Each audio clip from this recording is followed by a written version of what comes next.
전 세계가 대한민국의 개발 속도에 경악을 금치 못합니다. 정상 외교 후 핵잠수함 건설에 착수했지만 전 세계는 20년은 걸릴 것이라 콧방귀를 꼈고 방심했지만 고작 몇 달 만에 미국의 위성에 대한민국의 바다 위에서 검은색 물체가 포착되었다. 그리고 CNN과 NHK가 동시에 긴급 속보를 내보냈다. 한국이 핵잠수함을 띄웠다. 세계는 충격에 빠지고 강대국들은 당장 회의실로 몰려들었지만 한국은 그저 우리를 지키기 위해 쉴 새 없이 노력했을 뿐이라고 말했다. 그리고 전 세계는 깨달았다. 우리가 푼 것은 단순히 잠수함이 아닌 대한민국이 숨겨두고 있었던 기술력이라는 사실을. 여러분, 지금부터 들려드릴 이야기는 믿기 힘든 진실입니다. 2024년 어느 가을날 새벽 태평양 한가운데서 미국 해군의 최첨단 소나 시스템이 이상 신호를 포착했습니다. 수심 300m 아래 정체를 알 수 없는 거대한 물체가 유령처럼 움직이고 있었죠. 미 해군 작전실은 순식간에 긴장감에 휩싸였습니다. 러시아 잠수함일까요? 중국의 신형 핵잠수함일까요? 하지만 분석 결과는 모두의 예상을 뒤엎었습니다. 그 정체 모를 물체의 신호 패턴과 소음 특성은 어떤 데이터베이스에도 없는 완전히 새로운 것이었습니다. 더욱 놀라운 건 그 잠수함이 움직이는 방향이었죠. 바로 한반도를 향하고 있었습니다. 설마 한국이? 미국 태평양함대 사령관의 입에서 흘러나온 이 한마디는 곧 전 세계 군사 전문가들을 충격에 빠뜨릴 시작에 불과했습니다. 그런데 여러분, 이런 상황이 벌어진 데에는 아주 충격적인 이유가 있습니다. 사실 한국은 수십 년 동안 세계의 눈을 피해 조용히 준비해왔습니다. 표면적으로는 국제조약을 준수하는 평화로운 나라였지만 바다 밑 깊은 곳에서는 아무도 모르게 기술의 봉인이 서서히 풀리고 있었던 겁니다. 1990년대부터 시작된 이 프로젝트는 철저한 비밀 속에서 진행됐습니다. 연구소 입구에는 평범한 해양 연구시설이라는 간판이 걸려 있었지만 지하 5층 깊숙한 곳에서는 대한민국 최고의 과학자들이 밤낮 없이 연구에 몰두하고 있었죠. 외부인의 출입은 철저히 차단됐고 연구진들은 가족에게조차 자신이 무엇을 하는지 말할 수 없었습니다. 왜 이토록 철저하게 숨겨야 했을까요? 이유는 간단했습니다. 강대국들이 절대로 용납하지 않을 기술이었기 때문입니다. 핵잠수함은 단순한 무기가 아닙니다. 그것은 국가의 전략적 균형을 뒤흔드는 바다의 지배자가 되는 열쇠였죠. 30년 동안 한국의 연구진들은 단 한 명의 외부 전문가 도움도 없이 모든 것을 스스로 개발해야 했습니다. 기술 이전은 꿈도 꿀 수 없었고 부품 하나 구매하는 것조차 의심의 눈초리를 받았습니다. 그들은 겉으로는 민간 선박용 엔진을 연구하는 척하면서 실제로는 핵추진 시스템의 심장부를 만들어가고 있었습니다. 수석 연구원 김태훈 박사는 밤마다 연구실에 홀로 남아 설계도와 씨름했습니다. 머리가 희끗해지고 눈가에 주름이 깊어지는 동안 그의 손에서는 세계 7대 강국도 보유하지 못한 기술이 탄생하고 있었죠. 실패의 연속이었습니다. 수백 번의 시뮬레이션이 실패로 돌아갔고 수천 개의 시제품이 폐기됐습니다. 하지만 포기는 없었습니다. 우리의 바다는 우리가 지킨다. 이 한 문장이 30년간 그들을 지탱한 유일한 믿음이었습니다. 조선소 직원들도 용접공들도 설계사들도 자신들이 만드는 것이 무엇인지 정확히는 몰랐지만 한 가지는 알고 있었죠. 이것이 대한민국의 미래를 지킬 무언가라는 것을요. 그리고 마침내 2024년 그 가을날 세상이 알아버렸습니다. 한국이 숨겨온 침묵의 기술이 수면 위로 떠오른 순간이었죠. 김태훈 박사가 처음 이 프로젝트에 투입된 건 1995년, 그의 나이 35살 때였습니다. 당시 국방과학연구소 지하회의실에서 열린 첫 회의, 그곳에는 대한민국 최고의 두뇌들이 모여 있었습니다. 물리학자, 기계공학자, 재료공학자, 그리고 해양학자까지. 하지만 그들 앞에 놓인 과제는 너무나 막막했죠. 핵잠수함을 만들라고요? 우리가요? 한 연구원의 떨리는 목소리가 회의실을 가득 채웠습니다. 무리도 아니었습니다. 당시 한국은 재래식 잠수함조차 외국 기술에 의존하던 상황이었으니까요. 핵 추진 시스템은 고사하고 기본적인 잠수함 설계 기술도 부족했습니다. 하지만 프로젝트 책임자였던 이준영 장군은 단호하게 말했습니다. 할 수 있습니다. 아니, 해야만 합니다. 우리에게 다른 선택지는 없습니다. 그날부터 지옥 같은 여정이 시작됐습니다. 가장 큰 장벽은 기술 이전의 벽이었습니다. 미국은 한국의 요청을 단칼에 거절했죠. 프랑스도, 영국도, 러시아도 마찬가지였습니다. 핵잠수함 기술은 그 어떤 나라도 쉽게 내주지 않는 최고 기밀이었으니까요. 심지어 관련 부품을 구매하려고 해도 용도를 추궁당했고 의심스러운 주문은 즉각 취소됐습니다. 좋습니다. 그렇다면 우리가 직접 만들겠습니다. 김태훈 박사와 연구진은 백지 상태에서 시작했습니다. 외국 학술지를 뒤지고 공개된 특허 문서를 분석하고 때로는 퇴역한 외국 잠수함의 사진 한 장까지 귀한 자료로 삼았죠. 밤새워 계산하고 낮에는 시뮬레이션을 돌렸습니다. 1998년 첫 번째 소형 원자로 프로토타입이 완성됐습니다. 연구진들은 환호했지만 기쁨은 잠시뿐이었죠. 첫 가동 테스트에서 냉각 시스템이 과열되며 프로토타입 전체가 녹아내렸습니다. 3년간의 노력이 단 15분 만에 물거품이 된 겁니다. 김태훈 박사는 그날 밤 연구실 바닥에 주저앉아 울었습니다. 50살이 넘은 나이에 눈물을 흘린 건 부모님 장례식 이후 처음이었죠. 하지만 다음 날 아침 그는 다시 설계도 앞에 앉았습니다. 처음부터 다시 시작합니다. 2000년대에 들어서며 또 다른 난관이 찾아왔습니다. 국제사회의 감시가 더욱 강화된 겁니다. 한국이 우라늄 농축 시설을 확장한다는 소문이 돌자 국제원자력기구의 사찰이 강화됐죠. 연구진은 더욱 철저하게 자취를 감춰야 했습니다. 연구시설은 민간 원자력 발전소 지하에 위장했고 연구원들은 발전소 직원으로 신분을 속였습니다. 부품 제작은 전국 각지의 중소기업에 분산 발주했죠. 어떤 업체도 자신들이 만드는 부품이 핵잠수함에 쓰일 거라는 걸 몰랐습니다. 2008년 드디어 두 번째 프로토타입이 완성됐습니다. 이번엔 냉각 시스템을 3중으로 설계했고 안전장치를 4겹으로 강화했죠. 연구진 전원이 숨을 죽인 채 가동 버튼을 눌렀습니다. 5분, 10분, 30분. 1시간이 지나도 원자로는 안정적으로 작동했습니다. 성공입니다. 하지만 기쁨도 잠시 새로운 문제가 나타났습니다. 원자로의 소음이 너무 컸던 겁니다. 핵잠수함의 생명은 은밀성인데 이 정도 소음이면 적의 손아에 금방 탐지될 게 뻔했죠. 김태훈 박사는 다시 설계도와 씨름했습니다. 소음을 줄이려면 구조를 완전히 바꿔야 했습니다.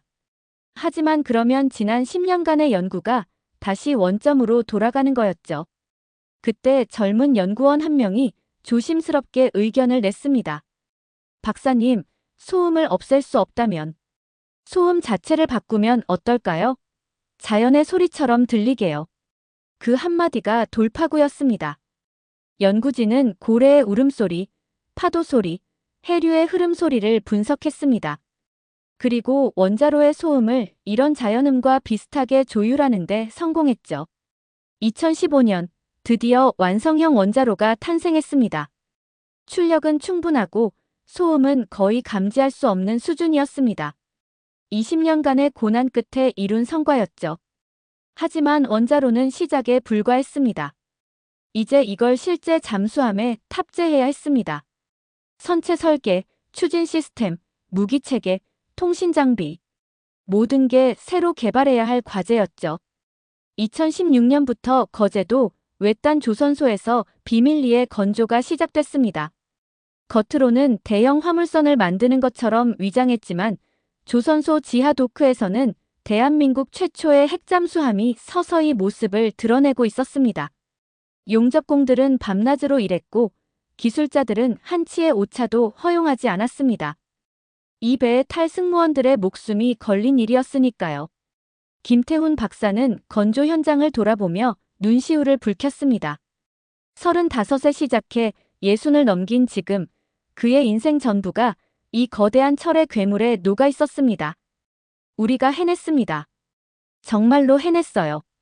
2023년 12월 전장 100m, 배수량 4,000톤급의 핵잠수함이 마침내 완성됐습니다. 한 명은 청룡함. 바다의 용이라는 뜻이었죠. 2024년 1월 15일 새벽 3시, 거제도 비밀 도크의 수문이 천천히 열렸습니다.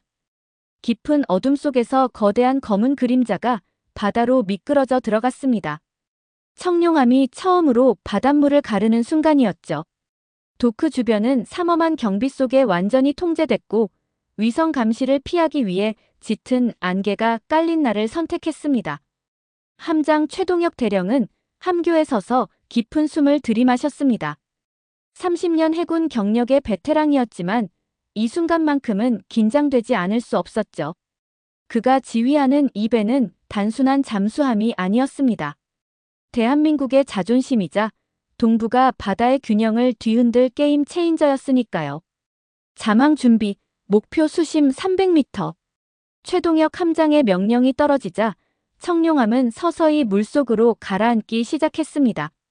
승무원 80명 전원이 각자의 위치에서 숨을 죽였죠.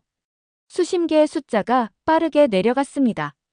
50m, 100m, 200m. 선체에서 삐걱거리는 소리가 들렸습니다.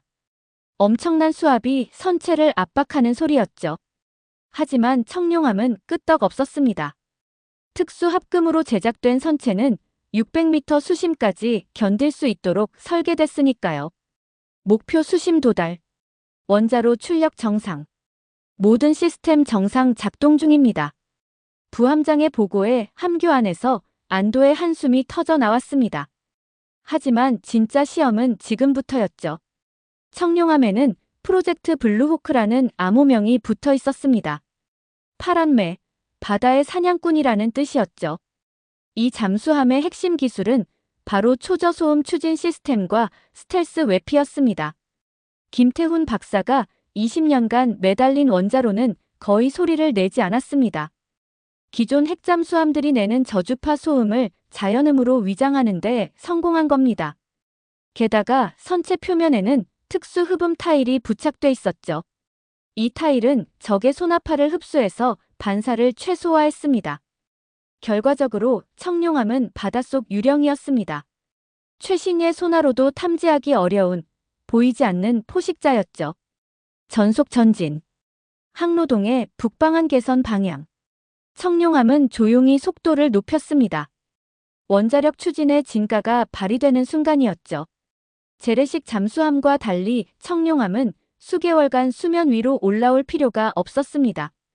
산소도 자체 생산하고 식량과 물만 충분하면 3개월 이상 잠항이 가능했죠. 함내에서는 승무원들이 각자의 임무에 집중하고 있었습니다. 소나실에서는 주변 해역의 모든 소리를 실시간으로 분석했고 무기통제실에서는 어뢰와 미사일 시스템을 점검했습니다. 청룡함은 단순한 정찰 잠수함이 아니었습니다. 순항미사일과 탄도미사일을 탑재할 수 있는 전략 잠수함이었죠. 그날 밤 청룡함은 동해 한복판에서 첫 번째 미사일 발사 시험을 실시했습니다. 수중 발사관이 열리고 모의 미사일이 물기둥을 일으키며 하늘로 치솟았습니다.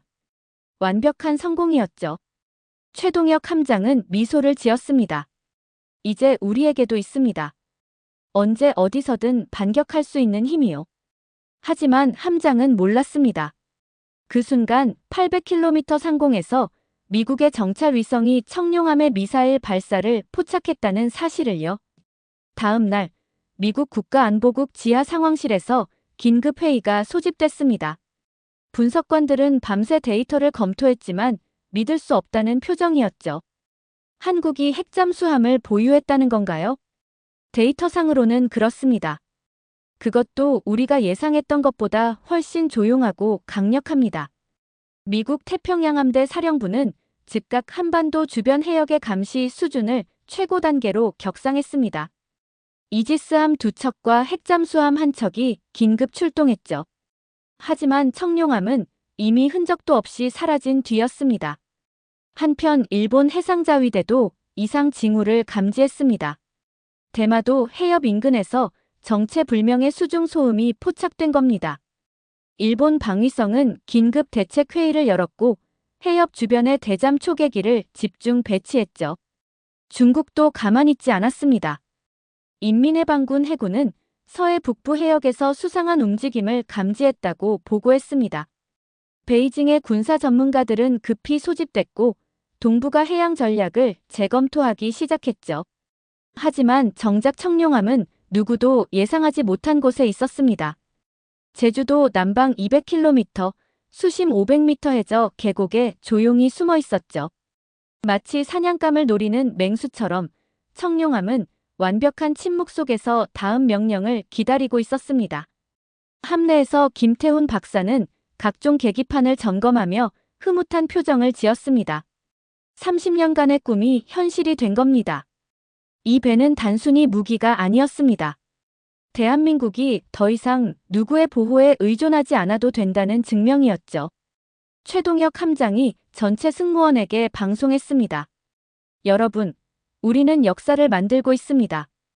이 순간 우리가 타고 있는 이 배는 대한민국 해군력의 새 장을 열었습니다. 자부심을 가지십시오. 승무원들의 눈빛이 빛났습니다. 그들은 알고 있었죠. 자신들이 평범한 군인이 아니라 대한민국의 미래를 지키는 첫 번째 수호자라는 것을요. 하지만 바다 위 세상은 이미 요동치기 시작했습니다. 한국의 핵잠수함 보유 가능성이 각국 정보기관 사이에서 은밀히 공유되고 있었죠. 폭풍전야였습니다. 2024년 2월 3일 오전 10시 전 세계가 동시에 충격에 휩싸였습니다. 미국의 한 군사 전문 매체가 단독 보도를 터뜨린 겁니다. 제목은 간단했지만 그 파급력은 엄청났죠. 한국 자체 개발 핵잠수함 실전 배치 확인. 기사에는 위성 사진과 함께 청룡함의 미사일 발사 장면이 선명하게 담겨 있었습니다. 누군가 미국 정보기관 내부에서 정보를 유출한 게 분명했죠. 기사가 나간 지 30분 만에 전 세계 언론이 들끓기 시작했습니다. 서울 용산 국방부 청사는 순식간에 아수라장이 됐습니다. 기자들이 몰려들었고 국방부 대변인실 전화는 불이 날 듯 울려댔죠. 하지만 국방부는 즉각적인 답변을 내놓지 못했습니다. 공식적으로 인정할 것인지 아니면 부인할 것인지 청와대의 지시를 기다려야 했으니까요. 대통령 집무실에서는 긴급 국가안보회의가 소집됐습니다. 국방부 장관, 합참의장, 국정원장이 모두 모였죠. 회의실 안의 공기는 무거웠습니다. 인정합니까? 아니면 부인합니까? 대통령의 질문에 국방부 장관이 신중하게 입을 열었습니다. 각하, 이미 증거가 공개된 상황입니다. 부인하면 오히려 신뢰를 잃을 것입니다. 차라리 당당하게 인정하는 게 낫습니다. 1시간의 논의 끝에 결정이 내려졌습니다. 공식 인정. 그날 오후 3시 대통령이 직접 국민 앞에 섰습니다. 존경하는 국민 여러분, 대한민국은 자주 국방의 의지로 독자적인 핵추진 잠수함 개발에 성공했습니다. 이는 누구를 위협하기 위한 것이 아니라 우리 스스로를 지키기 위한 최소한의 방어 수단입니다. 대통령의 발표가 끝나자마자 국제사회의 반응이 쏟아져 나왔습니다. 가장 먼저 움직인 건 미국이었습니다. 백악관 대변인은 즉각 성명을 발표했죠. 미국은 한국의 일방적인 핵잠수함 개발에 깊은 우려를 표합니다. 이는 동북아의 군사적 균형을 해칠 수 있는 중대한 사안입니다. 하지만 백악관 내부는 단순한 우려를 넘어 당혹감에 빠져 있었습니다. 그들의 정보망이 30년간 이 프로젝트를 전혀 감지하지 못했다는 사실이 충격이었죠. 미국 중앙정보국 국장은 상원정보위원회에 긴급 소환돼 질타를 받았습니다. 일본의 반응은 더욱 격렬했습니다. 도쿄에서는 긴급 강요회의가 열렸고 방위성 장관이 직접 기자회견장에 나섰죠. 한국의 핵잠수함 보유는 지역 안보에 심각한 위협입니다. 일본 정부는 이에 대해 강력히 항의하며 국제사회와 공조에 대응하겠습니다. 일본 언론은 연일 한국을 비난하는 보도를 쏟아냈습니다. 한 보수 성향신문은 일면 머리 기사로 한반도의 군사 대국화, 동아시아 평화 위협이라는 제목을 뽑았죠. 일본 국회에서는 야당이 정부의 안보 실패를 맹비난했습니다. 중국의 반응은 표면적으로는 절제돼 있었지만 내부적으로는 긴장감이 최고조에 달했습니다. 외교부 대변인은 정례 브리핑에서 이렇게 말했죠. 중국은 한반도 비핵화 원칙을 견지하며 관련국이 지역 평화와 안정을 해치는 행동을 자제할 것을 촉구합니다. 하지만 베이징 군사위원회에서는 비상회의가 열렸습니다. 한국의 핵잠수함이 동중국해와 남중국해에서 중국의 해양 전략에 어떤 영향을 미칠지 긴급 분석에 들어갔죠. 인민해방군 해군은 즉각 훈련 수위를 높였고 잠수함 전력을 대폭 증강하기로 결정했습니다. 러시아는 비교적 차분한 반응을 보였습니다. 오히려 미국과 일본의 당혹감을 즐기는 듯한 분위기였죠. 러시아 외무부는 간단한 논평만 내놨습니다. 각국은 자국 안보를 지킬 권리가 있습니다. 한국의 결정을 존중합니다. 국제 뉴스 채널들은 24시간 특집 방송을 내보냈습니다. 각국의 군사 전문가들이 출연해 청룡함의 성능을 분석하고 동북아 군사 균형의 변화를 논했죠. 한 미국의 전직 해군 제독은 방송에서 이렇게 평가했습니다. 솔직히 놀랍습니다. 한국이 외부 지원 없이 이런 수준의 핵잠수함을 개발했다는 건 그들의 기술력이 우리가 생각했던 것보다 훨씬 앞서 있다는 뜻입니다. 한국 국내 반응은 양분됐습니다. 보수 진영과 국방 전문가들은 환영했죠. 한 예비역 제독은 방송 인터뷰에서 감격스러운 표정으로 말했습니다. 30년을 기다렸습니다. 이제야 우리도 당당한 해양 국가가 됐습니다. 반면 일부 진보 진영과 평화운동가들은 우려를 표했습니다. 군비 경쟁을 촉발할 수 있다는 우려였죠.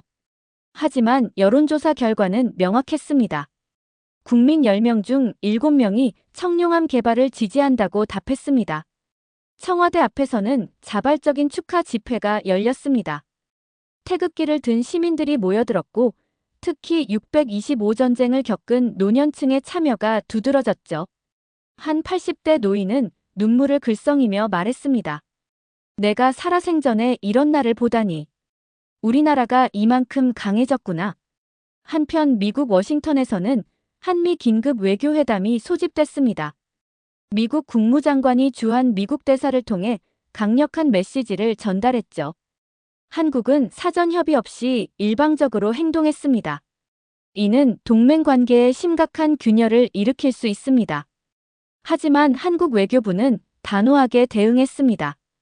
대한민국의 자주국방은 협상 대상이 아닙니다. 우리는 동맹을 소중히 여기지만 우리의 생존은 우리가 책임집니다. 이 한마디가 전 세계에 타전되자 국제사회는 한국을 다시 보기 시작했습니다. 더 이상 보호받아야 할 약소국이 아니라 스스로를 지킬 힘을 가진 당당한 국가로 말이죠. 청룡함은 여전히 바다 어딘가에 잠복해 있었습니다. 하지만 이제 그 존재는 비밀이 아니었습니다. 전 세계가 지켜보는 가운데 대한민국은 새로운 시대를 맞이하고 있었습니다.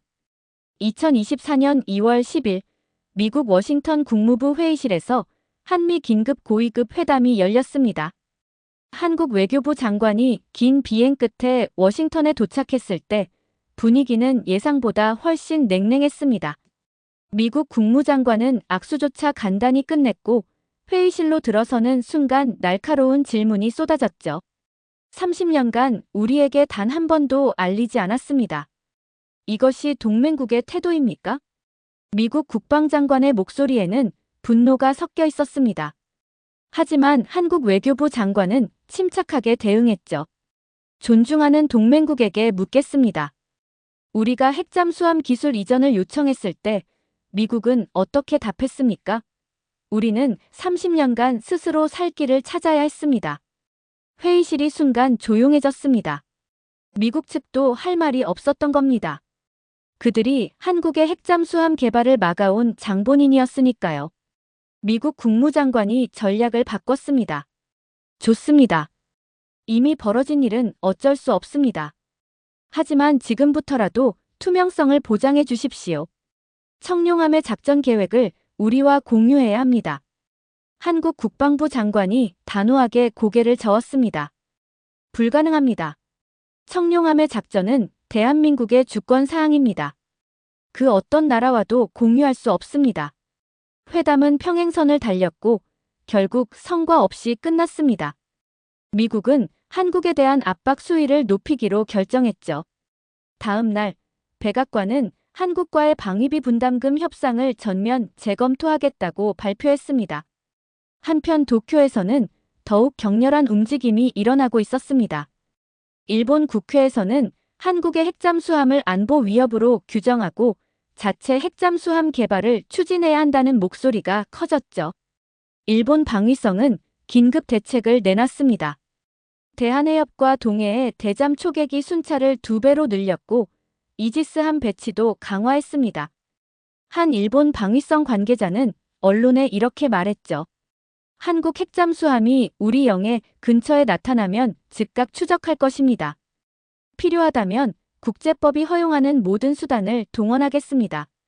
이 발언이 한국에 전해지자 여론이 들끓었습니다. 한국 국민들은 일본의 오만한 태도에 분노했죠. 청와대 앞에는 더 많은 시민이 모여들었고 온라인에서는 일본 제품 불매운동이 다시 확산됐습니다. 서울 국방부는 즉각 대응 성명을 냈습니다. 청룡함의 작전 해역은 대한민국이 결정합니다. 타국의 간섭은 받지 않습니다. 만약 우리 함정에 대한 어떠한 위협 행위가 있다면 그에 상응하는 조치를 취할 것입니다. 동북아의 긴장은 급격히 고조됐습니다. 중국도 가만히 있지 않았습니다. 2월 20일 중국 외교부는 한국 대사를 소환했습니다. 중국 외교부 차관은 준비된 문서를 읽어 내려갔죠. 한반도 비핵화는 중국의 핵심 이익입니다. 한국의 핵잠수함은 이 원칙에 위배됩니다. 중국은 한국이 즉각 이 프로그램을 동결하고 국제사회와 협의할 것을 강력히 촉구합니다. 하지만 한국 대사는 의외로 강경하게 나갔습니다. 핵잠수함은 핵무기가 아닙니다. 이는 정당한 방어 수단입니다. 중국이야말로 동중국해와 남중국해에서 공세적 해양 전략을 펼치고 있지 않습니까? 외교적 수사를 넘어선 직격탄이었습니다. 중국 외교부는 당황했지만 더 이상 압박하지 못했죠. 한국이 더 이상 만만한 상대가 아니라는 걸 깨달은 겁니다. 베이징에서는 군사위원회 긴급회의가 열렸습니다. 인민해방군 해군 사령관이 보고했죠. 한국의 핵잠수함은 우리의 동중국해 작전의 심각한 변수입니다. 만약 유사시 한국이 미국 편에 선다면 우리 해군력은 새로운 위협에 직면하게 됩니다. 중국은 대응책을 마련했습니다. 서해와 동중국해에 핵잠수함을 추가 배치하고 한반도 주변 해역 감시를 대폭 강화하기로 한 겁니다. 하지만 가장 예리한 반응은 평양에서 나왔습니다. 북한은 긴급 성명을 발표했죠. 남조선 괴뢰들이 핵잠수함으로 북침 야욕을 드러냈다. 우리는 이에 상응하는 대응 조치를 취할 것이다. 북한의 위협에 한국 국방부는 즉각 대응 태세를 강화했습니다. 하지만 군 관계자들은 내심 다른 생각을 하고 있었죠. 청룡함의 존재 자체가 북한에 대한 강력한 억제력이 된다는 것을요. 국제 정세가 요동치는 가운데 2월 25일 제주도 남방 해역에서 긴장감 넘치는 사건이 발생했습니다. 일본 해상자위대 소속 이지스함이 청룡함을 추적하려다 한국 해군 구축함과 마주친 겁니다. 무전이 오갔죠. 한국 해군 함정. 이곳은 일본 해상자위대 소속 묘코함입니다. 이 해역에서 의심 대상을 추적 중입니다. 협조 바랍니다. 한국 구축함 함장이 차갑게 대답했습니다. 묘코함. 이곳은 대한민국 영해입니다. 즉각 방향을 전환하십시오. 이는 경고입니다. 일본 함정은 물러서지 않았습니다. 두 함정 사이의 거리가 2km까지 좁혀졌죠. 양측 모두 사격 통제 레이더를 가동했습니다. 한 발의 실수로도 전쟁이 터질 수 있는 일촉즉발의 상황이었습니다. 그때 청룡함이 수면 아래에서 움직였습니다. 최동혁 함장은 일본 함정의 소나 탐지망을 완벽하게 파악하고 있었죠. 그는 조용히 명령했습니다. 능동 소나 발신. 일본 함정에게 우리의 존재를 알려라. 강력한 소나 펄스가 수중을 가득 채웠습니다. 일본 이지스함의 소나실에서 경보음이 울렸죠. 그들의 바로 밑, 불과 500m 거리에 청룡함이 있었던 겁니다. 일본 함장은 식은땀을 흘렸습니다. 자신들이 사냥하려던 표적이 오히려 자신들을 사냥하고 있었던 거죠. 일본 함정은 서둘러 방향을 틀었습니다. 서울 청와대에서는 이 사건 보고를 받고 긴급 안보회의가 열렸습니다. 대통령이 단호하게 말했습니다. 세계에 분명히 알려야 합니다. 우리의 방어력은 협상 대상이 아니라고. 누구도 함부로 건드릴 수 없다고. 다음 날 한국 정부는 공식 성명을 발표했습니다. 대한민국의 자주국방 의지는 확고합니다. 우리의 방어 능력은 타인을 향한 위협이 아니라 우리 국민을 지키기 위한 최소한의 수단입니다. 하지만 분명히 말씀드립니다. 대한민국을 함부로 건드리지 마십시오. 이 성명은 전 세계에 타전됐습니다. 강대국들은 한국이 더 이상 예전의 한국이 아니라는 걸 깨달았죠. 협상 테이블에서 한국의 위치가 달라진 겁니다. 2024년 3월 1일 3.1절 아침이었습니다. 청룡함은 동해 깊은 곳에서 천천히 수면 위로 떠올랐습니다. 최동혁 함장의 결정이었죠. 60일간의 첫 작전 항해를 마치고 모항으로 돌아가는 길이었습니다. 수면을 가르며 올라온 검은 선체 위로 아침 햇살이 쏟아졌습니다. 함교에 올라선 최동혁 함장은 깊은 숨을 들이마셨죠. 60일 만에 맡아보는 바다 냄새였습니다. 국기개양 준비. 승무원 2명이 함교 위로 올라왔습니다. 그들의 손에는 정성스럽게 개어진 태극기가 들려 있었죠. 깃대에 태극기가 걸리고 바람에 펄럭이기 시작했습니다. 최동혁 함장은 그 모습을 보며 눈시울이 뜨거워지는 걸 느꼈습니다. 30년 해군 생활 동안 수없이 봤던 태극기였지만 이날만큼은 달랐습니다. 이 깃발은 단순한 상징이 아니었습니다. 대한민국이 스스로를 지킬 힘을 가졌다는 증명이었죠. 함내 방송이 울렸습니다. 전 승무원에게 알립니다.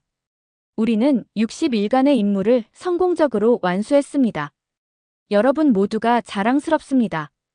우리는 역사를 만들었습니다. 승무원들 사이에서 환호성이 터져 나왔습니다. 60일간 좁은 함내에서 견뎌낸 고된 시간이었지만 이 순간만큼은 모든 게 보상받는 기분이었죠. 청룡함이 부산 해군기지에 입항한다는 소식이 전해지자 부두에는 수천 명의 시민이 모여들었습니다. 해군 당국은 보안을 이유로 민간인 출입을 통제하려 했지만 시민들의 열기를 막을 수 없었죠. 오전 10시 청룡함이 천천히 부두에 접안했습니다. 검은 선체가 햇빛에 반짝이며 위엄을 드러냈습니다. 부두에 모인 시민들은 저절로 박수를 치기 시작했죠. 특히 노년층의 반응이 뜨거웠습니다. 70대, 80대 어르신들이 눈물을 글썽이며 태극기를 흔들었습니다.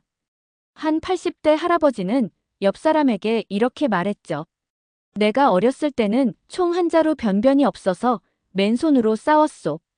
그런데 이제 우리나라가 이런 배를 만들다니. 꿈만 같소. 승무원들이 한 명씩 함교에서 내려왔습니다. 60일 만에 육지를 밟는 그들의 표정은 자부심으로 가득했습니다. 가족들이 달려와 끌어안았고 아이들은 아빠의 군복에 얼굴을 묻었죠. 최동혁 함장이 마지막으로 함교에서 내려왔습니다. 그의 얼굴은 야위었지만 눈빛만큼은 누구보다 빛났습니다. 기자들이 마이크를 들이댔죠. 함장님, 소감 한마디 부탁드립니다. 최동혁 함장은 잠시 말을 고르다가 천천히 입을 열었습니다. 60일간 우리는 대한민국의 바다를 지켰습니다. 그 어떤 위협도 우리를 막을 수 없다는 걸 증명했습니다. 이제 우리 국민은 안심하셔도 됩니다. 우리가 지키고 있습니다. 그의 목소리는 떨렸지만 힘이 있었습니다. 그 한마디의 부두에 모인 시민들이 다시 한번 박수를 보냈죠. 그날 저녁 전국 방송에서 청룡암 귀환 특집이 방영됐습니다. 시청률은 30%를 넘어섰습니다. 온 국민이 텔레비전 앞에 모여 앉았죠. 방송에서는 청룡암의 건조 과정과 30년간의 비밀 프로젝트가 공개됐습니다. 김태훈 박사가 인터뷰에 응했습니다. 그의 머리는 완전히 백발이 됐지만 말투만큼은 젊은이처럼 힘차했죠. 30년이 걸렸습니다. 수없이 실패했고 수없이 좌절했습니다. 하지만 포기하지 않았습니다. 왜냐하면 우리는 알고 있었으니까요. 이것이 우리 후손들을 위한 일이라는 걸 말입니다. 김태훈 박사의 눈가에 주름이 깊게 패여 있었습니다. 하지만 그 주름 하나하나가 30년 세월의 훈장처럼 보였죠. 카메라가 그의 손을 클로즈업했습니다. 평생 연구에 매달린 그 손은 거칠고 굳은 살이 박혀 있었습니다. 방송이 끝나자 전국에서 반응이 폭발했습니다. 온라인 커뮤니티에는 수만 개의 댓글이 달렸죠. 눈물이 납니다. 이분들이 있어서 우리가 편히 잘 수 있는 겁니다. 김태훈 박사님께 국민훈장을 드려야 합니다. 우리 기술로, 우리 손으로 만든 자랑스러운 대한민국입니다. 서울 광화문 광장에는 자발적으로 국민들이 모여들었습니다. 촛불 집회도 시위도 아니었습니다. 그저 같은 마음을 가진 사람들이 모인 것뿐이었죠. 태극기를 든 사람들이 하나둘 모여들더니 어느새 수만 명이 광장을 가득 채웠습니다. 한 대학생이 마이크를 잡았습니다. 저는 솔직히 우리나라가 이렇게 대단한 줄 몰랐습니다. 항상 선진국을 부러워했고 우리는 아직 멀었다고 생각했습니다. 하지만 오늘 깨달았습니다. 우리도 이미 강한 나라라는 걸요. 광장에 모인 사람들이 박수를 쳤습니다. 특히 젊은 세대의 참여가 눈에 띄었죠. 20대, 30대 젊은이들이 태극기를 들고 자랑스러워하는 모습은 오랜만에 보는 광경이었습니다. 한 고등학생은 아버지와 함께 왔습니다. 아버지가 아들의 어깨에 손을 얹으며 말했죠. 아빠가 너 나이 때는 우리나라가 가난했단다. 다른 나라 눈치 보며 살았지. 하지만 이제는 다르구나. 너희 세대는 당당하게 살 수 있을 거야. 아들은 고개를 끄덕였습니다. 그의 눈빛에는 새로운 자신감이 담겨 있었죠. 청와대에서는 대통령이 이 광경을 창밖으로 내려다보고 있었습니다. 비서관이 다가와 보고했습니다. 각하, 지지율이 급상승했습니다. 국민 10명 중 8명이 청룡암 프로젝트를 지지한다고 답했습니다. 대통령은 고개를 끄덕였지만 지지율보다 더 중요한 게 있었습니다.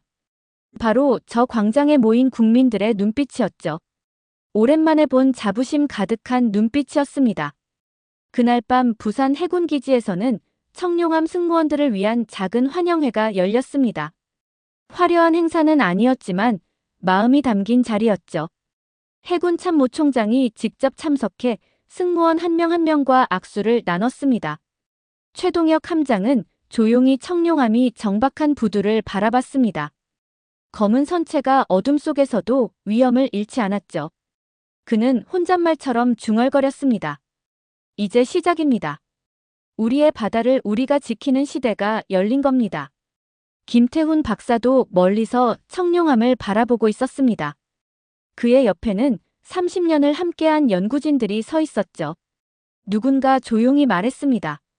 박사님, 우리가 해냈습니다.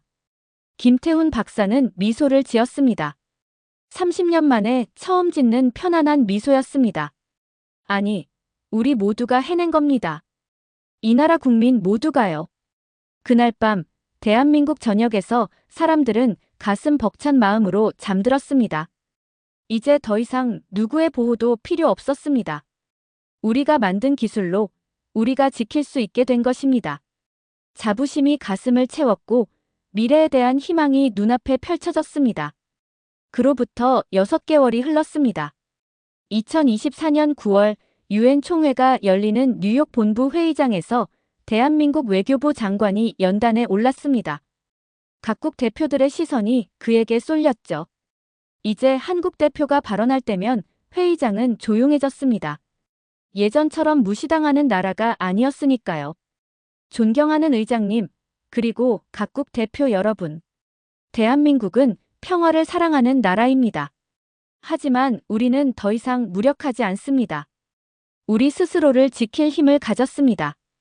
이것이 진정한 평화의 시작이라고 믿습니다. 회의장에서 박수가 터져 나왔습니다. 특히 약소국 대표들의 박수가 유난히 컸죠. 그들에게 한국은 희망이었습니다. 강대국의 눈치를 보지 않고도 자립할 수 있다는 증명이었으니까요. 동북아의 지도는 조용히 다시 그려지고 있었습니다. 미국은 결국 한국의 핵잠수함 보유를 받아들였습니다. 선택의 여지가 없었죠. 한미동맹을 유지하려면 한국을 동등한 파트너로 인정해야 했으니까요. 6월에 열린 한미 정상회담에서 미국 대통령은 처음으로 한국을 전략적 동반자로 공식 명명했습니다. 한국은 이제 우리의 보호 대상이 아니라 함께 지역 안보를 책임질 파트너입니다. 이 한마디에 양국 관계의 패러다임이 완전히 바뀌었습니다. 한국은 더 이상 약소국이 아니었고 미국도 이를 인정한 겁니다. 일본은 가장 큰 타격을 받았습니다. 그들은 동북아에서 미국 다음 가는 해군력을 자랑했지만 이제 한국이라는 변수가 생긴 겁니다. 도쿄 정가에서는 격렬한 논쟁이 벌어졌죠. 자체 핵잠수함 개발을 추진하자는 목소리와 한국과의 협력을 강화하자는 목소리가 맞섰습니다. 결국 일본은 후자를 택했습니다. 8월에 열린 한일 국방장관 회담에서 양국은 해양안보 협력을 강화하기로 합의했죠. 과거의 적대감을 뒤로하고 실리를 선택한 겁니다. 중국의 반응은 더욱 복잡했습니다. 표면적으로는 여전히 한국의 핵잠수함을 비난했지만 내부적으로는 전략을 수정하고 있었죠. 베이징의 전략가들은 깨달았습니다. 한국을 억압하기보다는 협력 관계로 끌어들이는 게 낫다고요. 9월 초 중국 국가주석이 전격적으로 서울을 방문했습니다. 20년 만에 국빈 방문이었죠. 청와대 회담에서 중국 주석은 놀라운 제안을 했습니다. 한중 해양안보 협력 체제를 구축하고 싶습니다. 서로의 이익을 존중하면서 지역 평화를 유지하는 겁니다. 대한민국 대통령은 신중하게 답했습니다. 우리는 어느 한쪽에 치우치지 않습니다. 하지만 상호 존중에 기반한 협력이라면 환영합니다. 균형 외교였습니다.